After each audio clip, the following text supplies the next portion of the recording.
guys 3 different words and imagine what you guys think when you see these words.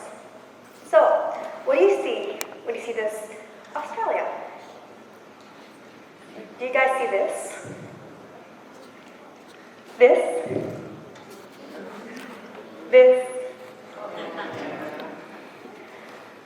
This? Or this? Okay. What about Iran? What do you guys see? Do you guys see this? Do you guys see this? Do you guys see this?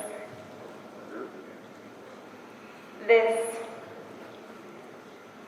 Or this? So, what about America?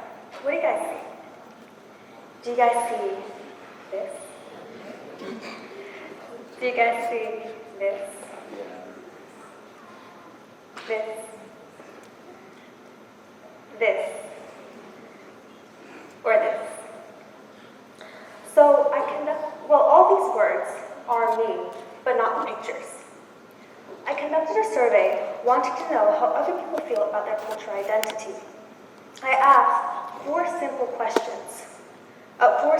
research-based questions. Where are you from? Where are you born? If someone asks you, where do you say you're from? And from the answer above, why did you say this and is there a specific reason? I've gotten many responses, and I chose 6 that caught my eye. More specifically, the last question, which was from the answer above, why did you choose this and if there was a specific reason why. So, the first response said, yes, because that's where I'm from. I learned my identity from. My culture shaped me who I am, and living in America does not define me at all. Response number 2 says, it accurately describes my culture identity in the simplest way possible. Response number 3 says, if they ask where I'm from, it's because they are curious, and I find it appropriate to say that I'm from the US and then where my parents are from. After all, I'm still part of those 2 countries. Response number 4 says, though my parents are from Mexico, I was born here in the US, so I identify as such. Response number 5 says, because when they first see me, people somehow decide to frame me as an entitled American girl. I have to add in the details to correct their perception. Response number 6 says, people know more about San Diego than they do about the Imperial Valley, which is the county over. I lived in San Diego for 8 years. Response number 7 says, even if I was born in Philadelphia, I lived in Houston my whole life. I consider myself a Texan above all else. Houston is my home. After reading these responses, I loved how people shape their culture and their responses together. So, story time.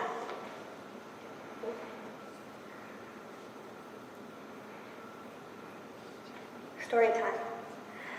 So, I'm Australian born. I've lived there a good portion of my life. I love my life. I've never felt excluded. But there's always a but in every single story. My family and I had to move to the US.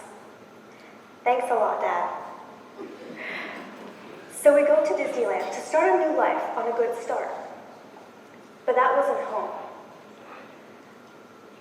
I started off my school career with the struggle of being different. Of course, people will look at you differently when you have a crazy accent. Standing in front of the class, I had to explain where I'm from.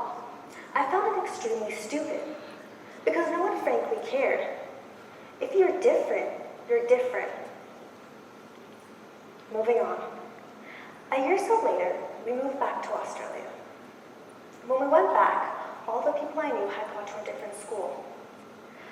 I felt I was stuck in the past while everyone else was in the present. It was not a nice feeling. I felt like more of a stranger in a country I loved dearly.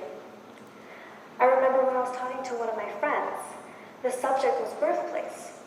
One of my friends mentioned that they're born in the same hospital as me. So of course, I too say I was born in the same hospital, but they paused. They're like, how were you born in the same hospital? You have an American accent. Long story short, they either didn't understand or they didn't disbelieve me. I felt like I was being someone else in that moment. Moving on again. Now we move back to the US. This time I did not feel out of place, as much as I did going back to Australia. But of course, I felt different once again, because guess what? I had my crazy accent back. But surprisingly, no one cared, because when you're in middle school, you're literally the definition of an awkward stage. So now on to high school. The funny part was people were saying, I wish I could hear your accent. Seriously? Now before I end, I forgot to mention why I put Iran in the start of my talk. Well, don't be too surprised, but my parents are born from Iran, which makes me Persian. Now when someone asks me where I'm from, they more than likely want to know where are my parents from, because that will explain everything. But one person went as far as questioning me if I'm sure that I'm from Australia. How would I answer that? Should I walk around with my life story and my birth certificate around my neck, so when someone comes up to me, I just show them? I have stupid questions like this in my life. They do exist, sadly. There's a quote mentioned from the poem The Squirrel Blues from Questions for Ada by Ijoma Umibinyu. A little background on her.